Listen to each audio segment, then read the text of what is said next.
Hello बच्चों, welcome to mathematics classes.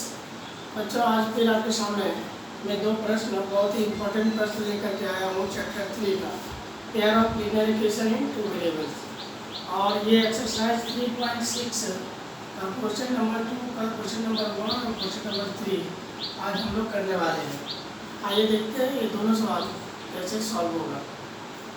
बच्चों, पहला सवाल जो है दे रखा है कि ऋतु धारा के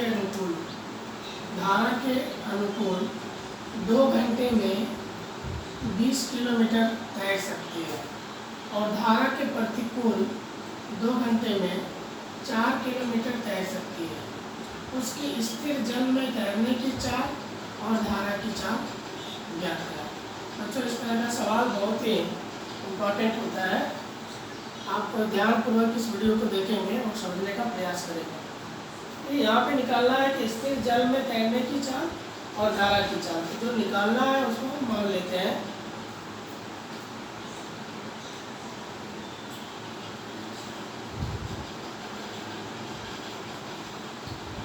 माना कि स्थिर जल में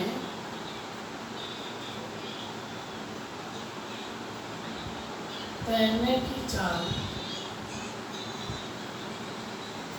बराबर x किलोमीटर पर आवर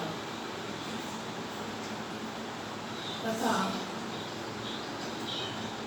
धारा की चाल बराबर y किलोमीटर पर आवर। इसीलिए धारा के अनुकूल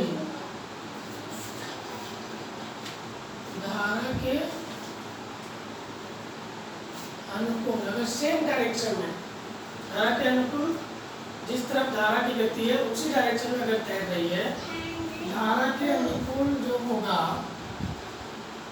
अपेक्षित चाल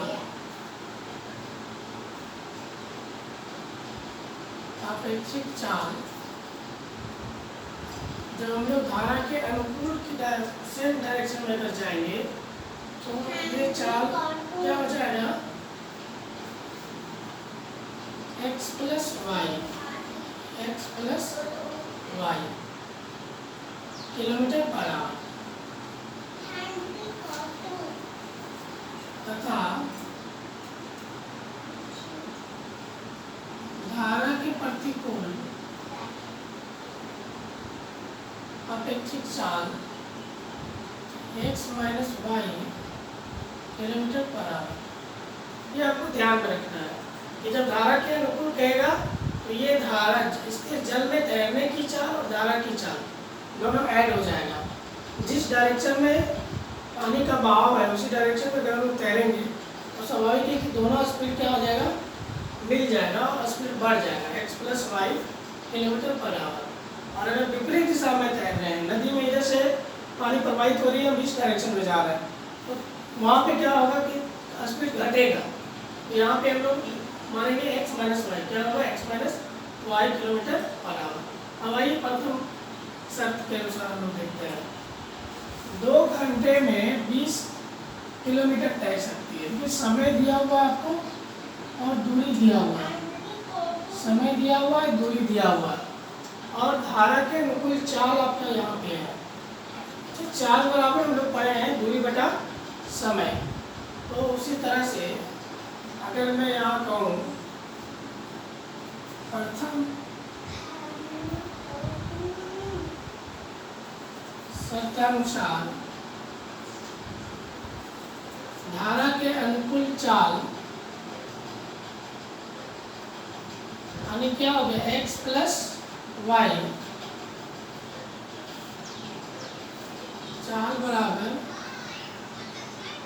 दूरी बटा समय, अगर इसको लेते हैं और प्रथम शर्त में अनुकूल की बात कर रही है तो चाल क्या हो जाएगा, x प्लस वाई, दूरी कितनी है 20 किलोमीटर और समय कितना लग रहा है 2 आवर्स। तो x plus y equal to 20/2, इसको कैंसिल करेंगे 15 आएगा।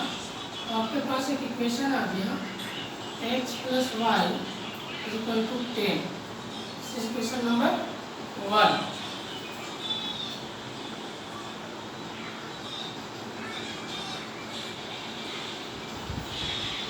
दूसरी शर्त के अनुसार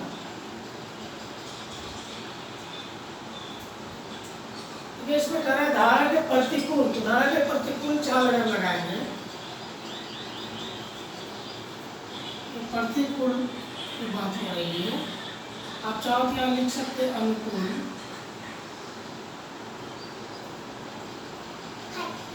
दूरी बटा समय, तो इस केस में ये x माइनस वाई जो होगा, दूरी तय कर रहा है उसने 2 घंटे में 4 किलोमीटर, 4 किलोमीटर 2 घंटे में, इसको कैंसिल आउट करेंगे तो ये आएगा 2।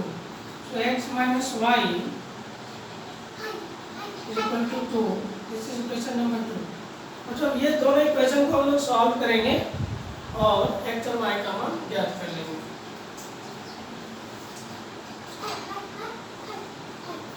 समीकरण 1 और 2 से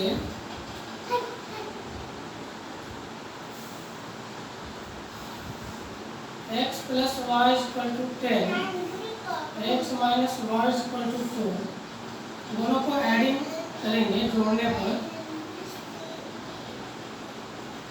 ये 2x is equal to 10 plus 2 12, therefore x is equal to 12 by 2, that is equal to 6। तो x का मान समीकरण 1 में रखने पर, समीकरण 1 है आपका x plus y is equal to 10 and value of x is 6, 6 plus y is equal to 10, so y is equal to 10 minus 6, that is equal to 4। अतः ये जो हम लोग निकालना था स्थिर जल में तैरने की चाल,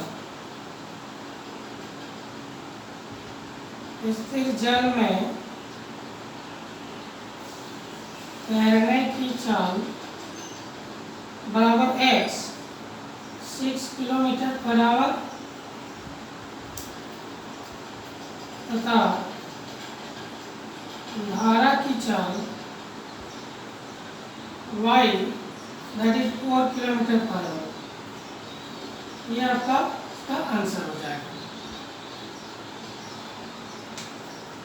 बच्चों तीसरा सवाल जो है इसमें कह रहा है कि रूही 300 किलोमीटर दूरी पर स्थित अपने घर जाने के लिए कुछ दूरी रेलगाड़ी द्वारा तथा कुछ दूरी बस द्वारा तय करती है।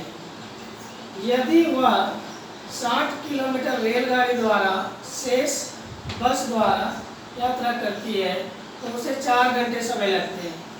यदि वह 100 किलोमीटर रेलगाड़ी से तथा शेष बस से यात्रा करे तो उसे 10 मिनट अधिक समय लगता है। तो बताइए कि रेलगाड़ी और बस की चाल क्या है। आइए देखते हैं इसको कैसे सॉल्व करेंगे।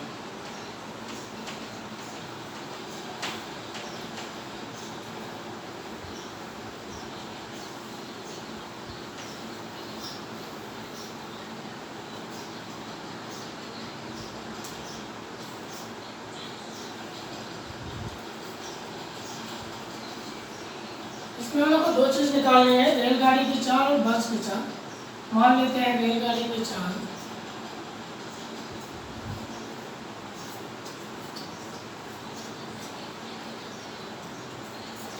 x kilometre per our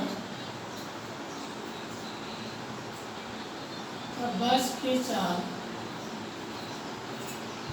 y kilometre per our. अच्छा ये मान लेते हैं ये 300 किलोमीटर, वही 300 किलोमीटर की दूरी पर थे उसमें घर से जाने के लिए। ये टोटल डिस्टेंस आपका 300 किलोमीटर है ए से बी के बीच के लिए। अब मान लेते हैं कि अब देखिए इसमें दिया हुआ है कि 60 किलोमीटर रेलगाड़ी से, अगर वही 60 किलोमीटर रेलगाड़ी से तय करती है तो बाकी जो बचा कितना 240 किलोमीटर ये बस से तय करेगी। मान लेते हैं 60 किलोमीटर तय करने के लिए उसको T1 समय लगता है, T1 आवर, T1 आवर समय लगता है और इधर शेष 240 किलोमीटर दूरी तय करने के लिए T2 आवर समय लगता है। तो ये दोनों समय T1 प्लस T2 आपको दे रखा है कि ये टोटल दूरी तय करने में उसको 4 घंटे लगते हैं। आप अगर यहाँ पे फिर उसी प्रकार हम लोग बनाएंगे, माना कि रेलगाड़ी द्वारा तय करने में T1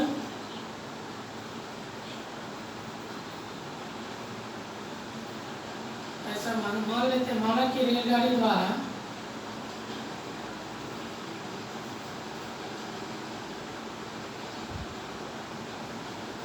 T1 आवर तथा बस द्वारा T2 आवर्स लेता है। उस केस में प्रथम शर्त के अनुसार क्या आ जाएगा? प्रथम शर्तानुसार क्या आ जाएगा? T1 प्लस T2 ये कुल समय आपको कितने लगते हैं? 4 आवर्स, 4 घंटे। अब देखिए T1 समय, तो आपको आप क्या लिख सकते हैं? Speed is equal to distance by time, और time is equal to distance by speed, time is equal to distance by speed. तो यहाँ पे समय है T1 और डिस्टेंस उन्होंने कितना दूरी रेलगाड़ी को तय किया? 60 किलोमीटर, तो 60 और रेलगाड़ी की चाल क्या है? x, तो 60 बाय x प्लस शेष उन्होंने T2 आवर समय लिया 240 किलोमीटर के लिए, तो 240 और उस समय बस की चाल जो थी y, दोनों को प्लस कराएंगे तो क्या होगा? 4। ये मान लिया क्वेश्चन नंबर 1। ठीक उसी प्रकार दूसरे में भी अगर हम लोग बात करें, और तब अगर ये 60 किलोमीटर नहीं, ये 100 किलोमीटर, सपोज 100 किलोमीटर रेलगाड़ी से, और बाकी का जो बचा वो कितना बचा? 200 किलोमीटर बस से तय करता है, और इसमें T1 आवर समय और इसमें भी T2 आवर समय लेता है। तो दूसरी शर्त के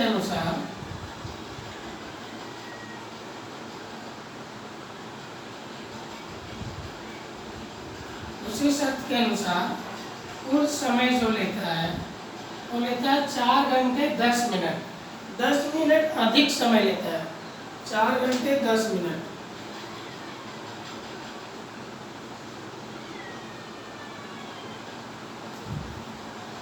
और इस केस में अगर हम लोग यहाँ सॉल्व करेंगे तो ये कुल डिस्टेंस 100 किलोमीटर रेलगाड़ी द्वारा, 200 किलोमीटर बस द्वारा।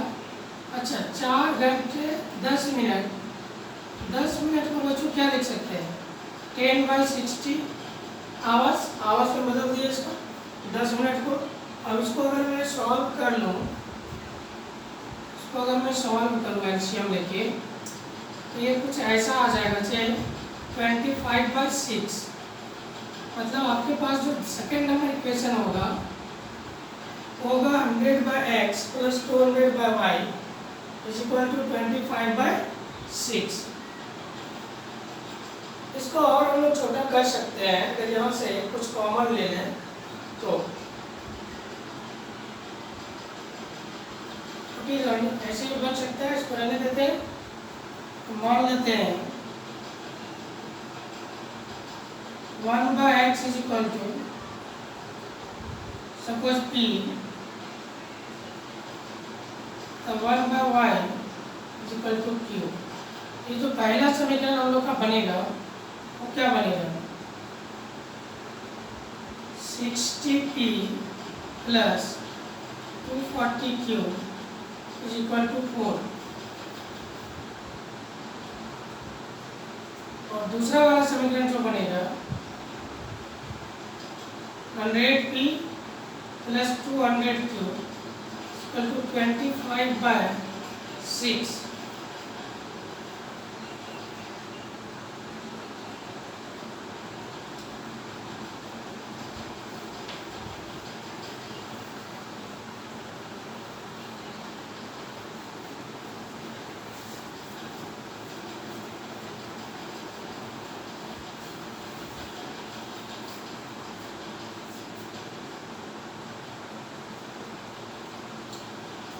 इसको 4 से डिवाइड कर दूँ दोनों तरफ, ये वाली इक्वेशन आप थोड़ा आसान करने के लिए अगर 4 से डिवाइड करेंगे तो ये हो जाएगा 15p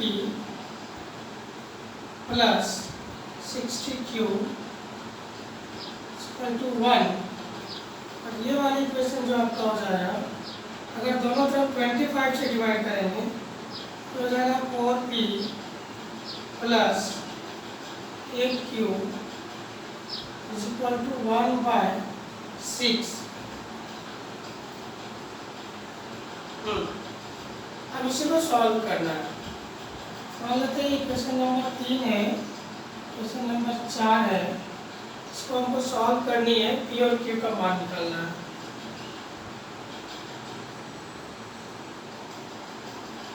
अब देखिए अगर इस दोनों में से इस इक्वेशन को अगर मैं 4 से मल्टीप्लाई करूँ, इसको 15 से मल्टीप्लाई कर दूँ तो क्या होने वाला है?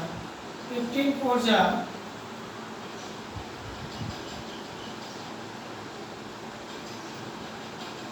60p plus 240q is equal to 4। फिर तो वही आया, और नीचे आपका करेंगे 15 4 जाएगा 60p प्लस 15 8 जा 120q इज इक्वल टू 15/6। दोनों प्लस में है तो इसको सब्ट्रैक्ट करने पर, घटाने पर प्लस माइनस कैंसिल हो जाएगा। 240 में 120 भी आता है, 120 बचेगा और इधर से माइनस करेंगे हम लोग 4 माइनस 15/6 कुछ ऐसा आएगा। एलसीएम लेके सॉल्व करेंगे 6 24 माइनस 15, ये आपका कितना आ जाएगा 15 प्लस 5 तो 9/6। सो q इज इक्वल टू 9/6 और ये 1/20 बराबर हो रहा है क्या?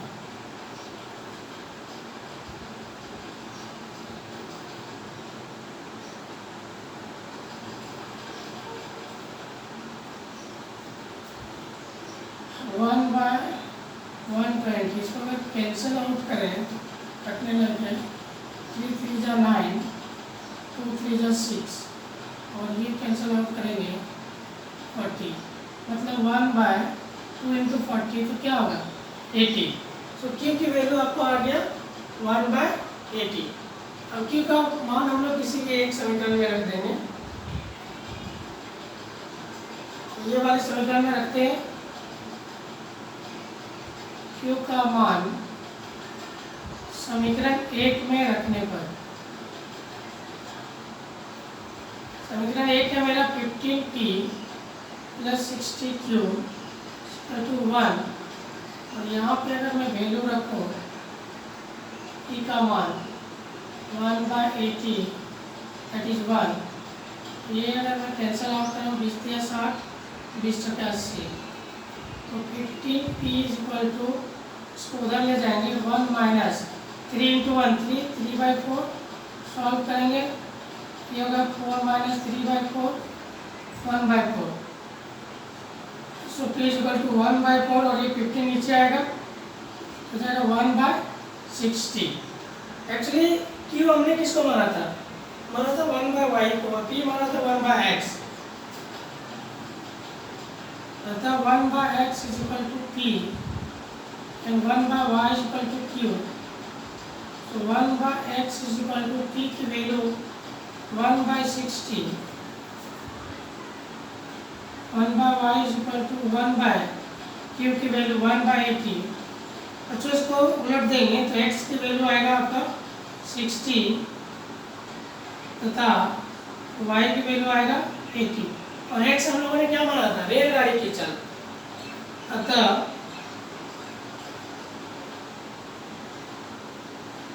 रेलगाड़ी की चाल 60 किलोमीटर पर आवर और बस की चाल 80 किलोमीटर पर आवर। ये आपका सॉल्यूशन हो जाएगा। अच्छा, ये दोनों बहुत ही महत्वपूर्ण सवाल था, इसको आज मैंने बताया।